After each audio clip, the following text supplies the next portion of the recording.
The following is a presentation of Surprise Church. El siguiente programa es la presentación de la iglesia Surprise. It's the story of the Canaanite woman. And she's a woman, and I love this whole series that we're doing. We're looking at people on the edge, and it was impossible, almost impossible, to narrow down to just a few characters to do for this series because Jesus hung out with people on the edge as a lifestyle. We walked in the Mandan Parade yesterday, and I just, our church was so blessed just being there and seeing people from all walks of life. I mean, it was not a country club crowd. It was people from everywhere. I mean, there were tattoos everywhere. I loved it. It was so darn hot, too. How many of you were at the parade yesterday? Oh my goodness, it was so hot. And I don't have an "it was so hot" joke. It was just so hot. We got to the Memorial, and we turned left, and I thought we were done, and we looked up, and there were people as far as you could see on Main Avenue. And so we chugged another bottle of water and went off. My family needed the afternoon to just lay down after that. In fact, I got so hot that the team did a real favor for me at the end. We had a cooler of ice water. And you know what they do to a coach after a big game? Yeah, I was standing there picking up supplies, and I got this shock of cold on my back. And thanks to a couple of our wonderful volunteers and staff members, and for a moment, I thought I was up in the polar ice caps. That stuff is cold, you know, the juxtaposition of hot and cold. And so anyway, I had about 5, the chairs on your chair that we had these new cards with the little videotape that if you're under 20, you have no idea what that is, or the audio tape. And I had my pocket stuffed with these things, and I didn't realize that they were themselves all just drenched now. So we went to a restaurant afterward, and since we've been handing out cards all day, it was just a reflex to reach in my pocket, and the gal that was selling me a burrito, I'm just like, here you go. And she grabbed it, and she looked at it, and she looked back at me with this look of disgust on her face. She goes, "Are you giving me a card that is drenched with your sweat?" I'm like, "No, I got ice boxed, I got ice watered," and I had to explain that it wasn't perspiration, it was inspiration, and it didn't work, and she's not here today, so I assume it didn't work very well. But we had a great day, and I loved being at church in the community. I just love it when we empty out this room and we say the church leaves the building when we're done, and we go be the church. Worship begins when we leave the building every Sunday, because this is practice for life. It's not following God. You can sit in church like the Pharisees we're going to meet today did all the time. They did the church thing, but they had problems with the life thing, and we're a church that takes life for God very seriously, because if you're just doing church, you're missing out if you're not doing life, and if you're not doing life together. But at this time in history, there was still a very narrow understanding of how God's activity could work. People understood that God chose Israel. They didn't quite understand what he meant when he said, "Through this nation, all nations will be blessed." They didn't quite understand what that meant. And Jesus comes to start opening up that understanding. And so when he interacts with foreigners, sparks start to fly. Expectations start to get shattered. And we start getting these previews of a God whose mind is a whole lot bigger than the borders of this small Palestinian nation. The passage before this, immediately, in the scripture, it's important to contextualize things, because, you can grab a verse to justify just about anything, and maybe we've all done it, but it's important to look ahead and behind a passage to kind of see what's happening. And right before this passage, he is in Israel hanging out with Pharisees, whom Jesus is never very nice to. He wasn't very nice to pastors. He really wasn't. And he's hanging out with these guys, and you know what they're doing? They're criticizing him, as they often did. Pastors can be good at that too. And they're criticizing him because his disciples aren't washing their hands right before the meal. Now, there's no law in the Bible about washing their hands. It was kind of a man-made tradition that evolved over time and over the centuries. And so Jesus is the Son of God, having to answer criticism from people, telling him that they know God's rules better than him, who actually is God. And it's just this weird, ironic, bizarre thing. Like, if you had a moment, maybe this was the only chance these Pharisees had to talk to Jesus. And they're talking about bowls and hand washing. What a miss. What a miss. And maybe someday they live to regret it. Like, man, I had a chance to talk to him one day, and I asked him about washing his hands. Nice call, bro. And Jesus is just flabbergasted. He's like, what is wrong with you? You nullify the word of God for the sake of your traditions? You honor me with your lips, but your hearts are so far from me. What is wrong with you? And he's so turned off that he just makes them angry. And his disciples say, you know, you made those guys angry. They're kind of important. And he just doesn't care. And then it says so he goes on from there. They just don't get it. It's not what comes in from the outside and what you touch and what you handle and who you hang out with that makes you unclean. He says it's what's inside, the evil thoughts that become evil actions and evil words that make you unclean. That's what pollutes you. He's like, you got it all backwards. You've got it all wrong. So he says he gets out of there. He leaves, and he goes so far that he goes actually outside the boundaries of what people thought of as the boundaries of Israel, the promised land. He goes to hang out with foreigners because he's sick of these people that are so-called chosen.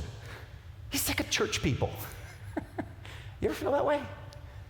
Sometimes church people can be really grumpy. Not here, praise the Lord Jesus, but somewhere.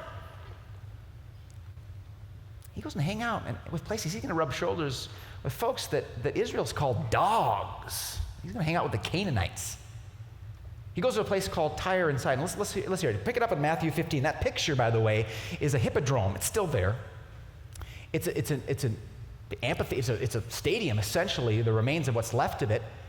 And you might recognize from the movie Ben-Hur, you know, where they had that big old chariot race. It was kind of a setup like that, where they would round the pavement corner. The whole thing was about a quarter mile around, so similar to the length of a running track. And 20,000 people would watch these horses. And they got really interesting at the corners because, of course, everybody wants to get first on the turn. Well, if you've got about a dozen chariots, you know, people would start cheering because the corners come, someone gonna die. You know, it's gonna get messy, right? There's gonna be people flying and horses flying and legs breaking, and it got quite gory. So it was quite a spectator sport. So he goes to Tyre and Sidon. By this time, Roman port cities, very, very, very important, prominent, wealthy Roman port cities to the north of where present-day kind of Israel would sit. And this is in the Old Testament, some cool stuff happened here. Elijah goes up there and does some cool stuff. And so this land had kind of been tilled. It was originally kind of part of the boundaries of the promised land, and the people had like an origin of maybe even ethnic connections to Israel, and yet had kind of intermarried and adopted pagan practices with surrounding cultures. And so Israel looked at these people from Tyre and Sidon and these surrounding regions, and they just saw gross. They saw dogs. They saw people who'd turned their back on God, turned their back away from being chosen, and chosen another lifestyle. They chose other gods, other spouses aside from the chosen people's spouses, and they just chose another way to live in another place, and so they turned their back on him. Leaving that place, the place where he had the argument with the Pharisees, Jesus withdrew to the region of Tyre and Sidon. A Canaanite woman from that vicinity came to him crying out. So she's coming for help. She heard the stories. She knew the Old Testament possibly, the stories of Elijah helping widows in that same region. Maybe there were stories told around steaming pots of meat at night over the fire about what Elijah did and how God still might care for us too. She was crying out, "Lord, Son of David, have mercy on me. My daughter is demon-possessed and suffering terribly." Now, I have 2 daughters, and while they have been metaphorically possessed on numerous occasions, this is a whole new level of possessed. I mean, this is like the actual physical demonic presence of something darker than any of us could probably understand, entering into someone's body and taking over the driver's seat, causing activities that if you've ever been around someone who is kind of under the control of what we're talking about here, it's scary. Their voice sounds scary.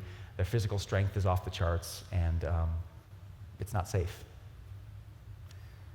And, psychology only takes you so far in understanding it, and some of the conditions are treated medically and therapeutically, and some are simply a spiritual reality, as Jesus is facing here. And so this woman is looking at this daughter that she birthed and nursed and fed and carried, and now she's seeing the devil in charge of her life. How terrifying. So she comes to Jesus as a long shot, and when you're desperate as a parent, you would do anything when your kid is in this spot. I mean, if you see your kid choking and you see that look on their face, there is nothing you wouldn't do, and there's a feeling of complete lack of control of reality, and there's this panic that sets in, and your gut just leaps outside of your body, and you're just ready to do anything. This woman bore the risk of shame and ridicule, comes to Jesus knowing that it probably wasn't allowed and that Israelites didn't even talk to people like her. If they're a woman in general, but if they're a Canaanite specifically, there is basically no chance that she's going to get something out of this conversation but shame and ridicule, but she takes it for her kid. Lord, Son of David, have mercy on me. My daughter is demon-possessed and suffering terribly. And now, look at this. Read this with me, please, because this says something to each one of us. Jesus did not answer a word. How many of you have felt that? Where you got down on your knees and you cried out to a God that has been presented to you in Scripture and by trusted friends, mentors, teachers, pastors as a loving God who listens. And you cried out for something that you think any good God would want to give you, and you did not get or sense an answer. The problem did not go away. The pain did not go away. The brokenness did not get fixed. The anxiety didn't get resolved. The problem didn't get fixed. Nothing. That's a very lonely moment, isn't it? When you cry out to God for help, and you know He hears, and He doesn't answer.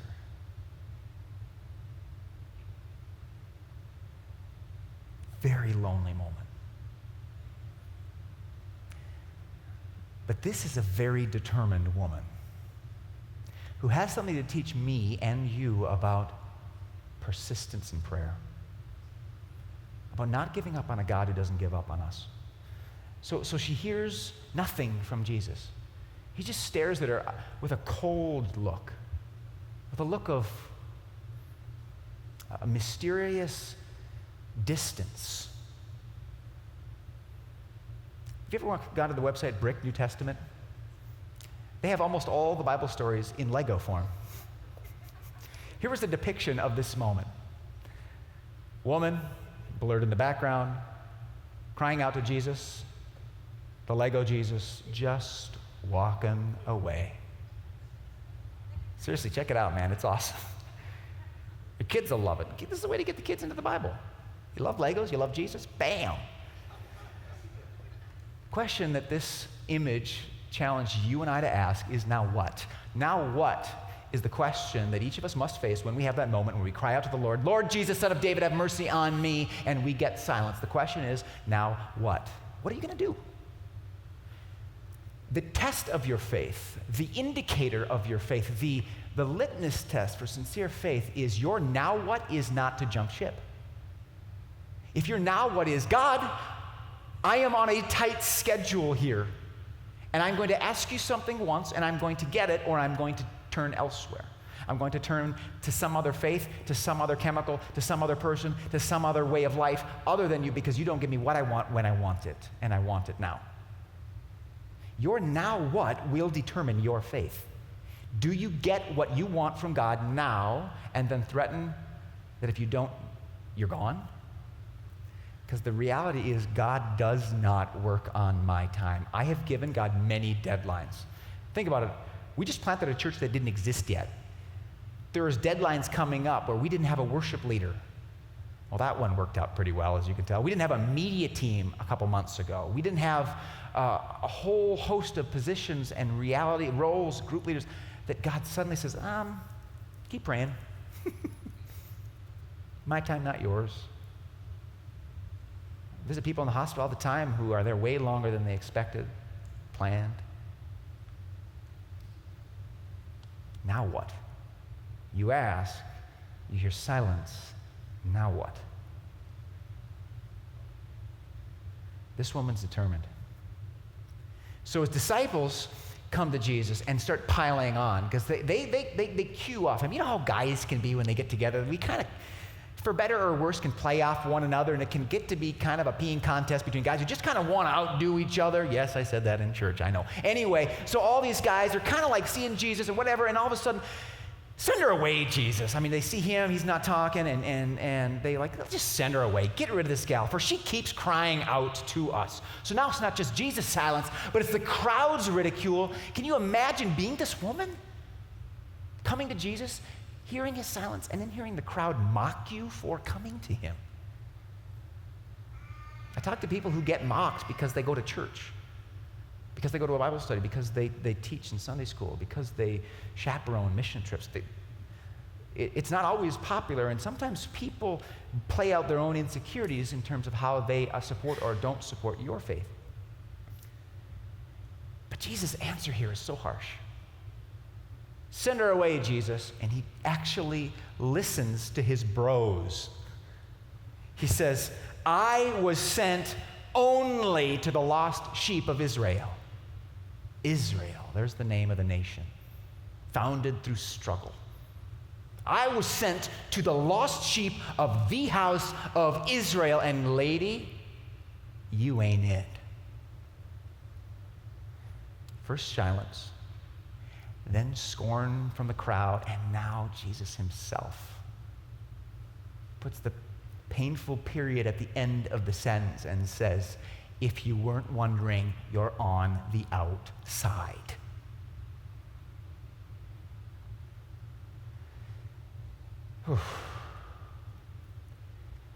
As the disciples' expectations are playing out, Jesus circumscribes his group within the in crowd, and this woman is the out crowd, and everyone inside that circle probably felt pretty good and safe, not knowing what was about to happen. The woman is persistent. She's not done. She, hearing that, comes to him and knelt before him. Lord, help me. She is kneeling before him. This is another expression that they would use for worship. You would bend a knee. You would bend a knee in an act of worship. She bends a knee and venerates him, adores him, worships him. Lord, help me. I don't care about all the boundaries and borders and issues and rules. I care about my daughter, and I believe you do. I am begging you, help me. Persistence in your faith is not muttering a prayer and saying, I need it now. It's stubborn, resilient pursuit of God. Have you had something and you said, God, I am going to pray as long as it takes for you to deal with this? No deadlines, no ultimatums. I am asking, I am pleading, I am putting this before you, and now I will wait for you because you're God and I'm not. I will accept your timing, but I am not giving up. I am pressing on. I am stubbornly pursuing you. I am willing to risk annoying you, Jesus. I'm waiting for you. You're the answer. I know it, and I believe you can help, and I believe you want to. I will not be turned away by silence. I will not be turned away by the scorn of the crowd. I am waiting for you. I am waiting for you. I am waiting for you. This woman models the persistence that is so essential in your faith. As a believer, as a volunteer, as a small group leader, as a pastor, as a teacher, as a follower of Christ, it is so easy to jump ship. Because let's face it, there's a whole lot of other options of how to live your life and how to spend your time and how to spend your money and how to spend your energy. There's a lot of options. And when one gets hard, sometimes we take the path of least resistance, like floodwater finding its way into your basement. Sorry if that hurt. I know there's a few of us who had that issue. Sorry. Path of resistance is not the path that follows Christ. That's what the woman's teaching us here. That's what Jesus is teaching the woman and us. He's saying, get off the path of least resistance and follow me on my time. Stubbornly, resiliently pursue me. Now, I want to get back to the nation of Israel, as we talked about our own founding struggle. Nation of Israel, like I said, was founded with a struggle. Here's the brick Old Testament story about the struggle, Genesis 32. Remember the story? Jacob, he's about to meet his brother Esau after ticking him off big time. And he thinks he's going to be a dead man when he meets his brother because he's got a vendetta against him. And he's got one night to kind of nervously sleep. And it says all night he's wrestling with this angelic being. Doesn't really know it's God yet. And evidently God only put so much like power into himself, and kind of like he did when he became a human being in Jesus. He wasn't like all powerful. He couldn't he limited himself into a human body. He did amazing, miraculous things when he wanted to, but he was still limited in this human frame. And somehow Jacob wrestling with this angelic being, it's a pretty good match. It's like, there's a couple jabs here and there and an uppercut, and they're going back and forth. Somebody gets an arm bar and a cross-face cradle, and that's all the wrestling terms I know, so that's it. And so they wrestle all night long, and it's morning is coming, and an angel, Lord, God-like creature is like, all right, morning's here, I got to go. And Jacob's like, get back in the ring, bucko, you're not done. I'm not letting you go. I am not letting you go until you bless me. By the morning, he realizes he's wrestling with a divine being. And he says, I'm not letting you go until you bless me. I got some big problems coming up tomorrow. I'm meeting a guy who probably wants to kill me. And so I need you to bless me, and I'm not going to let go of you. I am going to hold this illegal move until you let me go. Now, Hebrew is a little mysterious as to what happens next. It says that the angel does something and takes out his hip. And people have surmised that it was some kind of below-the-belt shot. I'm not going to get into that today, but it was something. He strikes him somehow that something is very badly hurt in his hip area. And so he hurts Jacob. He causes him physical pain. And he says, what's your name? As they're wrestling. Jacob. Not anymore. Your name's not Jacob anymore. Your name's Israel.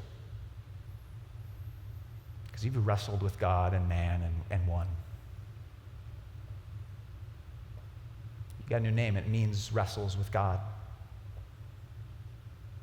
The nation of Israel was founded on a divine wrestling match. A nation came to be born that knew that if you just hung in there and you just held on, even if he puts your hip out, even if it's hard, even if he doesn't answer when you want him to or act when you want him to, if you just hang in there and keep wrestling and keep fighting, keep pursuing, you are going to get his blessing for you if you don't let go and if you don't give up and if you don't jump ship. Just keep wrestling. The nation was named after that guy. God wanted a chosen nation full of wrestlers who don't abandon ship and who don't let go and who don't debate about washing your hands when Jesus Christ is standing in front of you, the living God of the universe, who actually was around before he was born. This cool thing about Jesus is he's God of all time, and so he became a human being in the New Testament. But you know where he was in Exodus 32? He was God wrestling with Jacob. Jesus, in a manner of speaking, as God, was holding Jacob in a chicken wing while he rested him. He blessed him. Jesus has wrestled before. The last time we see him wrestling like this, he changed the name of a person who wasn't named Israel to Israel. And so now the question here is, can a foreigner, can a non-Israelite wrestle into God's favor, or is that gift only for the chosen ethnic, genetic people of Israel? Can this woman wrestle her way in the door? And if so, what does that mean for the rest of the world? This is a revolutionary moment. What if this woman could get a new name too? What if her daughter could get a new life? she just hangs in there and grabs his robe and says, I'm sorry, bro, I'm not letting you go till you heal my daughter. That's why I'm here, and I believe you can and will, and I don't believe that the boundaries around the nation of Israel have anything to do with that. I believe your plans are bigger than many people behind that border think, and many people standing next to you think. I believe your plans include me and my daughter, and I am not letting go. Thankfully, he doesn't break her hip. It gets worse for a moment. The Brick Bible sums it up pretty well. His next line, it's not right to take the children's bread and toss it to the dogs. There is no hidden code here. He's calling her a dog. God, he's pushing her buttons. Husbands, do not try this at home. He turns away from her after all of this, after all that she's demonstrated, after her perseverance, after her resilience. There's still one more thing that he wants to put his finger on to teach her, to teach his disciples, and to teach us. There's still one more thing. Stubborn, resilient persistence is one thing, but there's one other issue that he's got to deal with, I think, for us to have our hearts in a right place as we're coming to him. So he calls her a dog. That's what his disciples would have probably called them. We're, still we use racial terms today to describe one group or another, unfortunately, of course. And you're a dog, aren't you? Now, if she could go girl power on him, couldn't she? She could oh, no, you didn't. Oh, no. I was with you when I'm just supposed to wait, but now when you call, Jesus, it's over. It's on.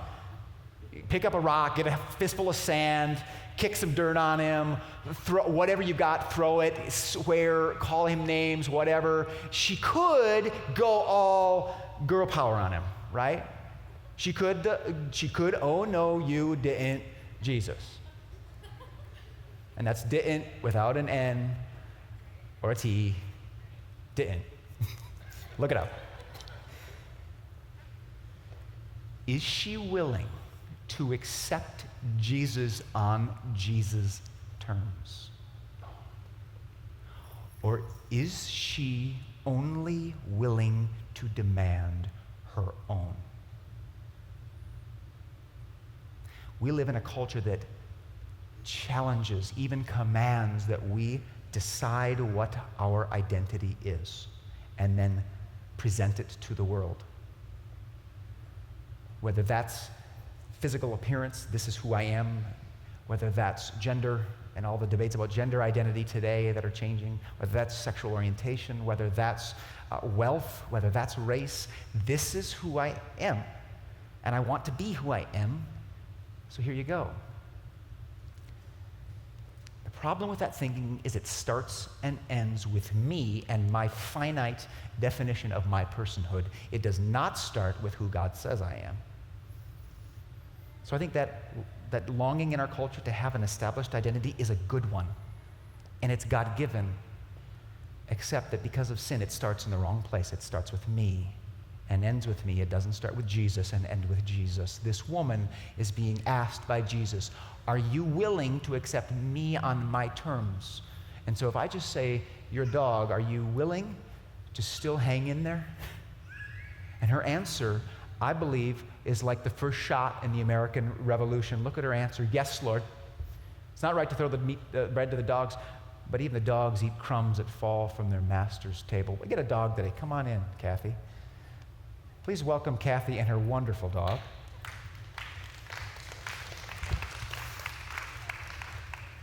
In a few minutes, we're going to be celebrating communion. You guys go ahead and have a seat on the side there, Kathy. But we're going to use the same loaf because of the symbolic power of what we're talking about today. Dogs, how many of you have a dog that sits underneath the table when you eat? How many of you don't like going to someone's house when they allow that? Keeps the floor clean, I get it.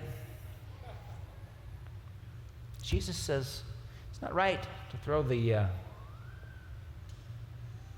bread to the dogs. Yeah, Lord. But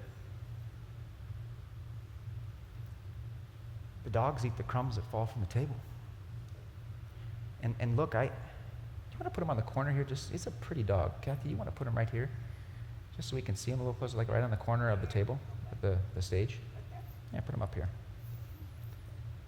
She's like, Jesus, if you want to call me a dog, if you want to ask me to sit not in the highest seat of honor, to not have all the attention, to not be a first-class citizen in the kingdom, but maybe a second class, just to kind of grab the crumbs that might fall off your table, I'm in.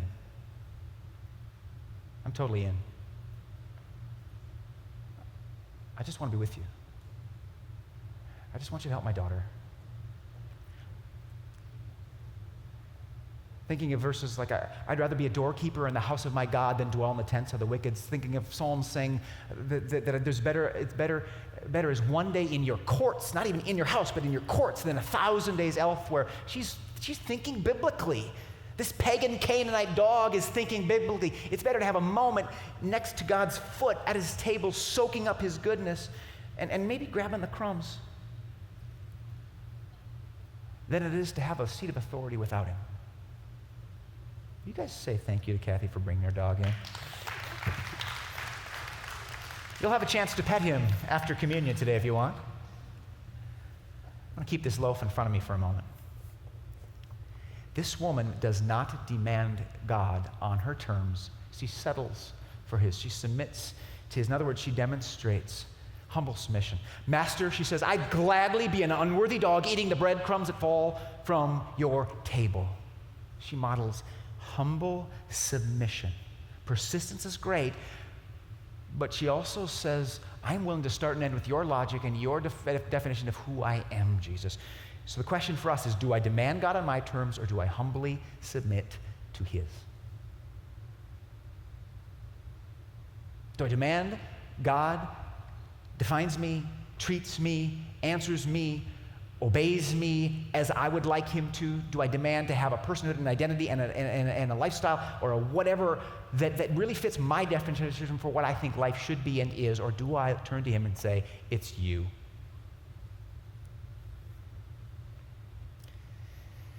On Friday, I got a call that I didn't want to get about my grandfather passing away. He's just a hero to me, a mentor to me, a pastor that I wouldn't be here today if it weren't for Grandpa PJ. And he passed away on Friday too suddenly.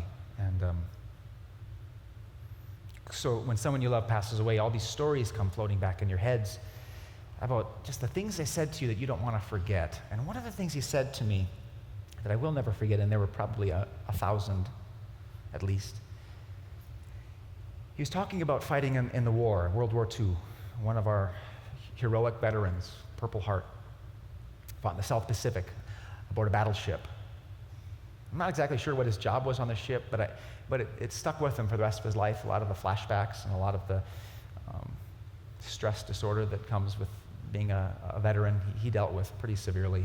And his ship was torpedoed by a Japanese ship that they thought was a friendly ship that dropped a torpedo and exploded into the ship, and he lost his eye and woke up 3 weeks later home, Purple Heart, and his military was behind him, at least in practice, but not with the effects, of course. He said, war is awful, even just wars like defeating Nazis and, the Imperial Japan. But war is awful, it's gruesome, and you have to do things in war that are going to take life. And we had to go through past islands and mow down beaches, and we knew that there probably weren't just soldiers there. He said, so after we got home, there was certainly celebration, understandably,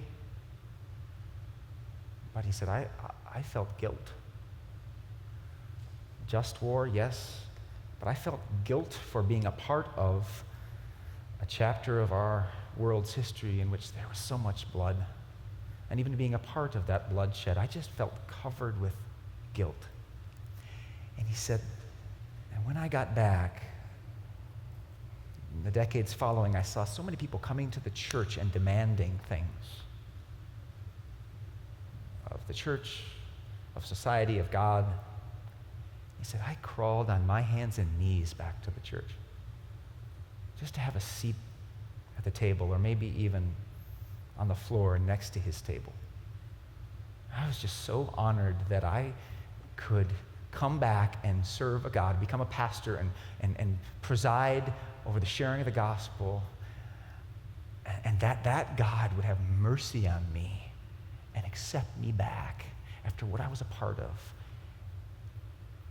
I just couldn't believe it. And he spent the rest of his life sharing that good news.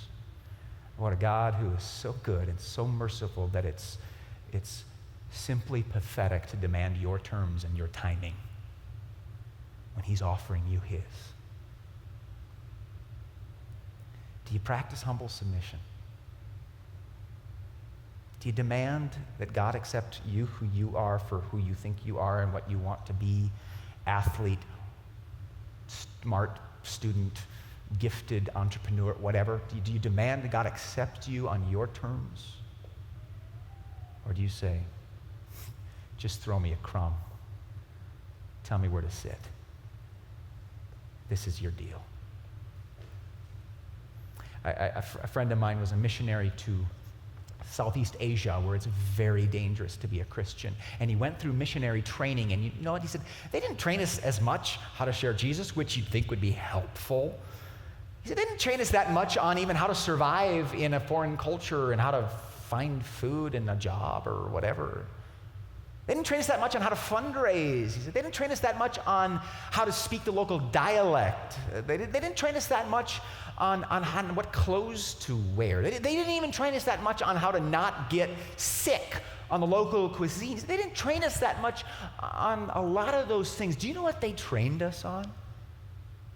He said most of the training was repeating a phrase over and over and over and over. He said that phrase was surrender the right. I said, what? He said, surrender the right. I said, what? He said, surrender the right. I said, we're not getting anywhere. You're going to have to explain that to me. So he started talking. He said, basically, a lot of times Americans go to foreign countries as missionaries with an entitlement problem. Or we go and we're kind of like, hey, Uncle Sam hat, treat me nice. He said, sometimes Americans, missionaries, kind of walk into a culture that doesn't give a whit where you're from and demand respect because we're from America.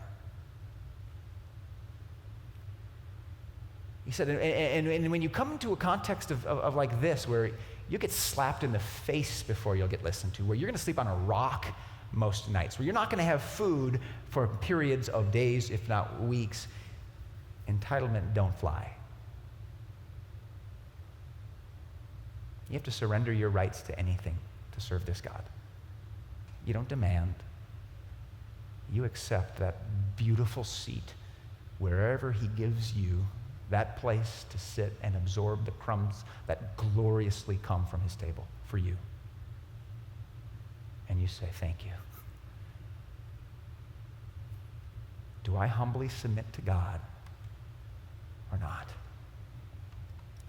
Then Jesus said to her, woman, you have great faith. Your request is granted. And her daughter was healed at that moment, meaning she got home and said, hi, honey. And her daughter said, hi, Mom, I love you. Great to see you again. And her mom says, you're back. What time did this happen? And she said, 74 minutes ago on my ancient version of a stopwatch. And she said, that's the exact moment that Jesus said, your daughter is well. At the moment she humbly submitted to God on his terms rather than demanded her own, that moment, God did something big. The word for her faith is great. Megale in the Greek. It's a word that can mean mega, big. That's where we get the word mega. It can also mean rank or something that's compared to something else superior. Standing next to his Israelite disciples who challenged him to send her away, he tells this woman that her faith is superior. Surprisingly better than the Pharisees he just walked away from, and even the disciples standing next to him, demanding their terms. Your faith, he says, you have massive faith. So persistent submission is something I want you to take away today. Persistent submission to a God whose grace is so good that you don't want to substitute any of your own values in its place. Persistent submission reveals your mega faith in Jesus, and it leads to big moments. That moment where her daughter was healed when Jesus said the word and everything clicked and fit back to where it should be. Persistently submitting, not one time, not saying, God, I'm going to accept your terms today. It's saying, God, I am not letting go to you. I am wrestling, but I am not wrestling for my way. I'm wrestling for your way in my life on your time. Your way, my life, your time. That, the woman in Matthew 15, that outcast pagan Canaanite dog teaches us, leads to big moments. This concludes our Misfits series, and it's simply concluding with a question: does my persistent submission stand out? Does it make me a misfit? This woman became more of a misfit because she came to Jesus and persisted and submitted. Does my persistent submission stand out? Do people see my persistent reliance on God? Do they see me stubbornly refusing to accept any other identity other than son of God, child of God through Jesus? And do I just forfeit all the other rights? Do I surrender my right to my timing and my way? Do people see that? Does it stand out? Does it make me a misfit or not? I challenge you to be a misfit in this way. Next story, again, context is king. Pharisees washing hands right before this. Right after this, you know what happens? 4,000 families probably hear about this miracle and follow Jesus wherever he goes. And in this case, he goes to a remote mountaintop and they follow him without provisions, meaning they don't bring food, water, clothes, nothing. These just parents, they pick up their kids, they pick up their sick, they pick up their blind, they pick up their lame, they pick up their demon-possessed, and they just run because they hear that Jesus is on top of the mountain, and that Jesus just healed a woman's daughter when she wasn't even with Jesus because the woman just stubbornly refused to stop wrestling until God blessed her, and maybe that'll happen for me too. So they follow him up the mountain, and he starts teaching, he starts doing miracles, and people get saved and get healed and get restored, and then he feeds them all out of 7 loaves of bread. He takes 7 of these babies and he says, let's eat. And all of a sudden, 4,000 families eat. And it all started with a woman who was willing to sit at his side and accept breadcrumbs like a dog. It's almost like those breadcrumbs that she was willing to eat like a dog were seed that sprouted immediately to this chain reaction of people who said, yeah, I want that too, and I'm willing to go that way myself. I'm willing to embrace humble, persistent submission to that God if he's that great, and he immediately blessed them too. And they had bread. More to spare than they even started out with. This woman's misfit, mega, wrestling, doggy, breadcrumb faith bakes thousands of loaves. And so I want to challenge you not just to think of the question that we're talking about today for you. I want you to think about the 4,000 families that would see your submission and your persistence and say, yeah, I'm going up the mountain. I'm going to get some bread too. I don't care if they're crumbs. I don't care where I sit. I don't care how long it takes. I'm going that way too because there's no better way than following that God. Would you stand and pray with me? Jesus Christ, on the night in which you were betrayed, you took bread, you broke it, you gave thanks, and you gave it to all of your disciples in the room, a room full of your friends, and you said, take and eat, this is my body, broken for you. Broken for you. And then after supper, you took the cup, gave thanks, gave it for all to drink, and said, this cup is the new covenant, the new relationship between God and his people, through my blood that I am going to shed for you for the forgiveness of sins. And I want you to do this every time you eat it and drink it, to do it, to remember me, and do it for the place at my side that comes with persistent submission to a God who's far too good to pass up. In Jesus' name, all God's saints said, amen. Let's sing together.